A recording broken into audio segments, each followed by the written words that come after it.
Rajasthan GK का अध्ययन करेंगे हम। और राजस्थान जीके में सबसे पहले हम पढ़ते हैं कल्चर। कल्चर यानी संस्कृति, और संस्कृति का पहला टॉपिक है लोक वाद्य यंत्र। लोक वाद्य यंत्र। देखो आज हम पढ़ेंगे लोक वाद्य यंत्र। सबसे पहले समझो देसी भाषा में वाद्य यंत्र क्या होता है। आपने गिटार देखा है, गिटार जिसमें तार लगे होते हैं जिसको आप बजाते हो। ढोलक देखा है जिसमें आप ठप ठप की आवाज आती है। तो ऐसे कुछ वाद्य यंत्र है जैसे दुकाको, अलगोजा। तो पूछता है कि वाद्य यंत्र कैसे है। तो ऐसे विभिन्न प्रकार के वाद्य यंत्र हैं जिनके नाम आप लोगों ने सुने भी नहीं होंगे। तो ऐसे कुछ वाद्य यंत्र हैं जिनको हम आपको पढ़ाने जा रहे हैं। तो देखो लोक वाद्य यंत्र 4 प्रकार के होते हैं। कितने प्रकार के? 4 प्रकार के। 4 प्रकार के वाद्य यंत्र होते हैं। पहला प्रकार सुनो, तत् वाद्य यंत्र। कौन सा वाद्य यंत्र? तत् वाद्य यंत्र। दूसरा प्रकार है सुशील वाद्य यंत्र।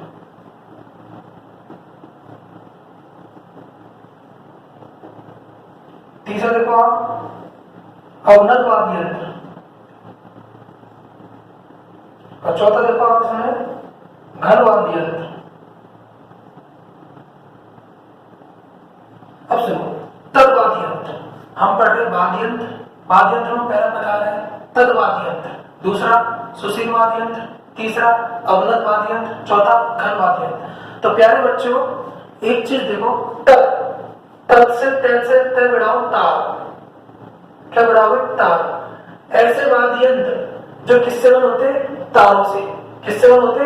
तारों से। और जिनसे उत्पन्न आवाज, जिनसे उत्पन्न ध्वनि किसकी हो? तारों की हो। किसकी हो? तारों की। तो क्या कहलाते हैं? तत् वाद्य यंत्र। ऐसे वाद्य यंत्र जो फूंक दे के बजते। कैसे बजते? फूंक दे के। जैसे आपने सेनाई देखी, सेनाई में आप फूंक मारते हो ना। बांसुरी देखी, बांसुरी में फूंक मारते हो ना। तो वो सब वाद्य यंत्र कहलाते हैं सुशील वाद्य यंत्र। ऐसे वाद्य यंत्र जो फूंक दे के बजते हैं सुशील वाद्य यंत्र कहलाते हैं। अवनत वाद्य यंत्र। ऐसे वाद्य यंत्र जो चमड़े के बने हुए होते हैं। किसके? चमड़े के। ऐसे वाद्य यंत्र जो चमड़े के बने हुए होते हैं और जिनके बजाने से ठप ठप की आवाज आती है। जिनके बजाने से ठप ठप की आवाज आती है। आपने ढोलक देखा है, ढोलक बजाओगे ठप ठप की आवाज आएगी। नगाड़ा देखा है, नगाड़े में ठप ठप की आवाज आएगी। घन वाद्य यंत्र। घन होता है धातु। घन क्या होता है? धातु। धातु से बने ऐसे वाद्य यंत्र जो धातु से बने हुए हैं क्या कहलाते हैं? घन वाद्य यंत्र। और जिनको बजाने से टन टन की आवाज आए। किसकी आवाज आए? टन टन की। मतलब थाली बजा लो आप, घंटी बजा लो मंदिर की, लेजिम बजा लो, तो क्या कहलाएगा? घन वाद्य यंत्र। तो लोक वाद्य यंत्र 4 प्रकार के हैं। तत् वाद्य यंत्र, सुशील वाद्य यंत्र, अवनत वाद्य यंत्र और घन वाद्य यंत्र। अब ये वाद्य यंत्र तो बहुत ज्यादा है, आप कैसे याद करोगे? और हर किसी की आपको मैं इमेज दिखाऊं तो पॉसिबल नहीं है। और पॉसिबल है तो आप कुछ दिन याद कर लोगे, कुछ दिन नहीं कर पाओ। तो हम आपको बताएंगे ट्रिक। क्या बताएंगे आपको? ट्रिक। तो 4 प्रकार के वाद्य यंत्रों की हम आपको बताएंगे ट्रिक। तो ठीक है, तो सबसे पहले पढ़ेंगे हम तत् वाद्य यंत्र। और ट्रिक बताने से पहले मैं आपको थोड़ा सा मेरा इंट्रोडक्शन दे देता हूँ कि मैं आपकी क्लासेस इंग्लिश मीडियम में ले रहा हूँ। इंग्लिश मीडियम यूट्यूब चैनल पर यहाँ पे हम आपको पढ़ाएंगे राजस्थान जी के इंग्लिश की क्लासेस विजय सर लेंगे और राजस्थान जी की क्लासेस मैं लूंगा। मैंने भी काफी कंपटीशन एग्जाम फाइट की है और 2-3 बार मैं गवर्नमेंट एग्जाम में सेलेक्ट हुआ, लेकिन इरादे और हौसले कुछ और है, इसलिए टीचिंग कर रहा हूँ। ठीक है, तो पहले पढ़ेंगे तत् वाद्य यंत्र और मेरा इंट्रोडक्शन कुछ बार में चलते रहेगा धीरे धीरे। चलो, तत् वाद्य यंत्र बहुत प्यारी सी ट्रिक है, आप लोगों को मजा आ जाएगा। तत् वाद्य यंत्र, गला बैठा हुआ यार। तत् वाद्य यंत्र बहुत प्यारी सी ट्रिक है, आप लोगों को मजा आ जाएगा। क्योंकि बिल्कुल ऐसे रावण देखा आपने? रावण हरीश के 10 मुख थे रावण। तो उसको याद करना है आपको। एक रावण है, उसकी सास है। तो रावण से कह रहे हैं, हे रावण तू अपनी सासू का काम जरा चिस्से कर। हे रावण तू अपनी सासू का काम जरा चिस्से कर। देखो ट्रिक, देखो लिखो, लिखने से अच्छा रहता। देखो, भाई रावण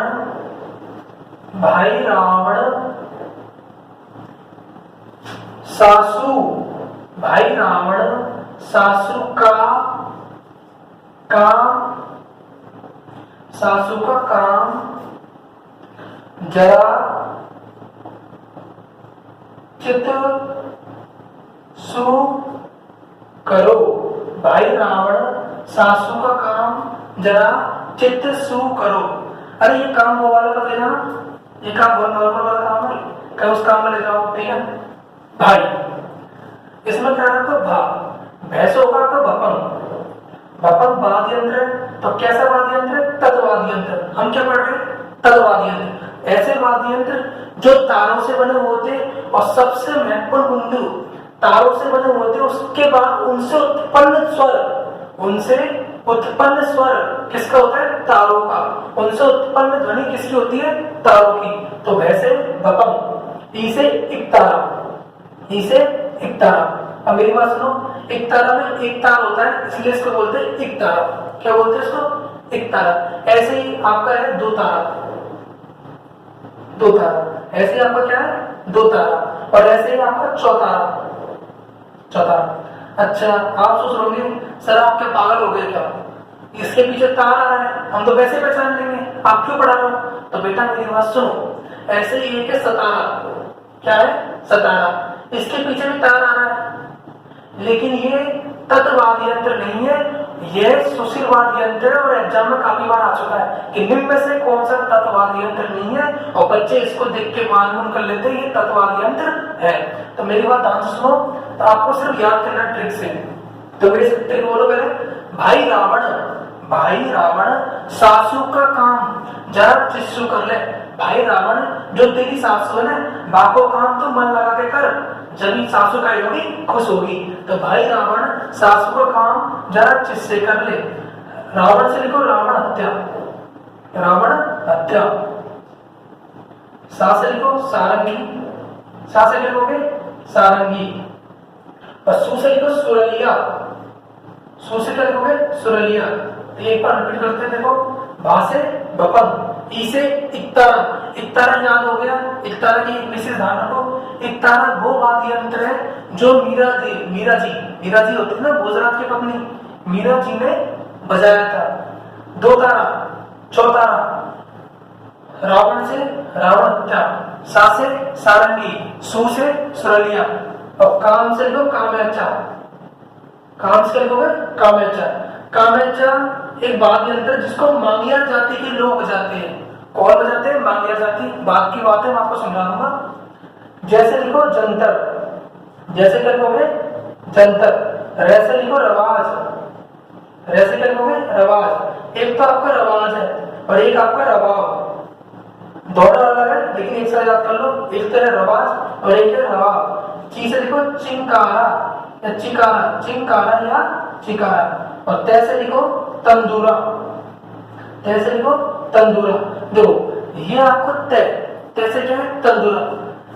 तंदूरा का दूसरा नाम ही चौतारा है। तंदूरा का दूसरा नाम क्या है, चौतारा। तो चौतारा को ही तंदूरा बोलते हैं और तंदूरा को ही चौतारा बोलते हैं। सु से लिखो, सु से लिखो सूरज मंडल, बहुत इंपॉर्टेंट है सूरज मंडल। तो देखो, भाई रावण सासू का काम जरा चिस्सू कर ले। तो भा से भपन, ई से इकतारा, और साथ में रटो दो तारा और चौतारा। और चौतारा को क्या बोलते हैं हम, तंदूरा। रा से रावण हत्या, सा से सारंगी, सु से सुरलिया, का से काम्याचा। जैसे जंतर, रा से रवाज या रवाब, ची से चिंकारा, तैसे तंदूरा, सु से सूरज मंडल। तो ये कुछ वाद्य यंत्र है जो एग्जाम में बहुत बार पूछे जाते हैं, इनको आप याद कीजिए। अब देखो कुछ नोट डालो, इसको नोट डाउन करो, ठीक है। देख लिया आपने। अब कुछ इसमें कुछ इंपॉर्टेंट पॉइंट है वो लिखते जाओ आप। जैसे पहला पॉइंट लिखो, इंपॉर्टेंट नोट, चौतारा लिखो, चौतारा लिखो। चौतारा को, चौतारा को, चौतारा को लिखो निशान, क्या बोलते हैं, निशान। और एक क्या बताया था मैंने आपको, चौतारा को निशान बोलते हैं तंदूरा भी बोलते हैं और इसको बीड़ा भी बोलते हैं। तो मेरे बेटा प्यारे बेटा बताओ चौतारा को क्या बोलते हैं? चौतारा को अपन बोलते हैं निशान, तंदूरा और बीड़ा। ये बात समझ आ गई आपको? ठीक है, चौतारा को क्या बोलते हैं? निशान, तंदूरा और बीड़ा। दूसरा नोट लिखो, ये एग्जाम आया हुआ है, किसी एग्जाम में पहला नोट हो गया। दूसरा नोट लिखो, दुकाको, दुकाको कॉमा देखो, दुकाको केनरा, दुकाको केनरा तानपुरा, दुकाको केनरा तानपुरा आदिवासियों के वाद्य यंत्र है, वाद्य यंत्र है। और कैसे वाद्य यंत्र होंगे? तद्वाद्य यंत्र। लेकिन कौन सा समुदाय इसको बजाता है? आदिवासी।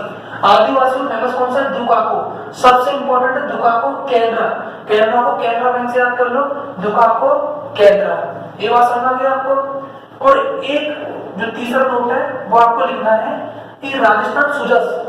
राजस्थान सुजस एक पत्रिका होती है जो हर 2 माह में, 1 माह में, मुझे याद नहीं है, राजस्थान गवर्नमेंट इश्यू करती है। तो उसके अंदर एक बार आया था नोट, वो क्या कुछ प्राकृतिक स्थल का वर्णन करती है, कुछ सांस्कृतिक का वर्णन करती है। तो उसमें आता है सुरबहार। सुरबहार भी तद्वाद्य यंत्र है। कैसा वाद्य यंत्र है? तद्वाद्य यंत्र। क्या पढ़ रहे हो? तद्वाद्य यंत्र।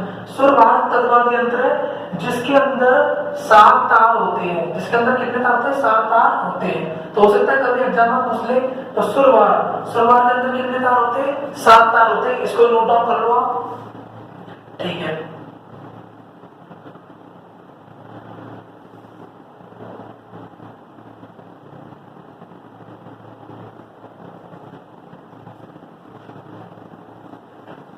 अब देखो चौथा पॉइंट लिखो,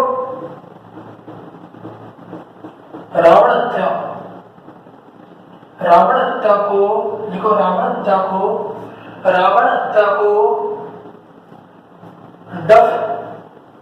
डफ भी कहा जाता है। डफ भी कहा जाता है। जो रावण हत्या ना आपको बहुत इंपॉर्टेंट है। रावण हत्या बहुत इंपॉर्टेंट है। इसकी आकृति के बारे में पढ़ेंगे।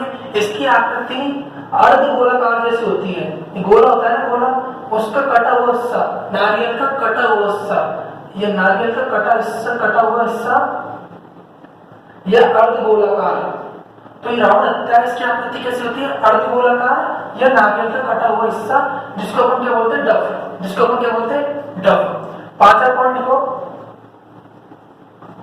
भपक। भपक कैसा वाद्य यंत्र है? भपक मैंने आपको बताया था तद्वाद्य यंत्र है, क्योंकि जब हमने ट्रिक पढ़ी थी भाई रावण सासू का काम जरा चिस्सू कर ले, तो उसमें पहले क्या था अपन?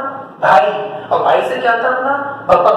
तो रावण, तो देखो भपक एक अच्छा वाद्य यंत्र जो अलवर क्षेत्र में प्रसिद्ध है। किसमें? अलवर क्षेत्र में। एक कुछ इंपॉर्टेंट पॉइंट है, याद रखो, भपक कहाँ फेमस है? अलवर क्षेत्र में। रावण हत्या को डफ भी कहा जाता है। और सुरबहार कैसा वाद्य यंत्र? तद्वाद्य यंत्र। और जिसमें कितने तार होते हैं? 7 तार होते हैं। ये बात समझ आ गई? दुकाको केनरा तानपुरा किसके नाम वाद्य यंत्र है? आदिवासियों के वाद्य यंत्र है। और छठा नोट लिखो, पूरा पढ़ाएंगे आपको, अच्छी से अच्छी एग्जाम में आपका पूरा नोट्स क्रैक होगा। छठा पॉइंट लिखो आप, देखो सारंगी, जो आपने पढ़ी थी सारंगी। सारंगी कैसा वाद्य यंत्र है? सारंगी तद्वाद्य यंत्र है। कैसा वाद्य यंत्र है? तद्वाद्य यंत्र है। सारंगी कैसा वाद्य यंत्र है? तद्वाद्य यंत्र है। और सारंगी किससे बनी थी? सारंगी सागवान, देखो सागवान का वृक्ष होता है ना, सागवान, खेर,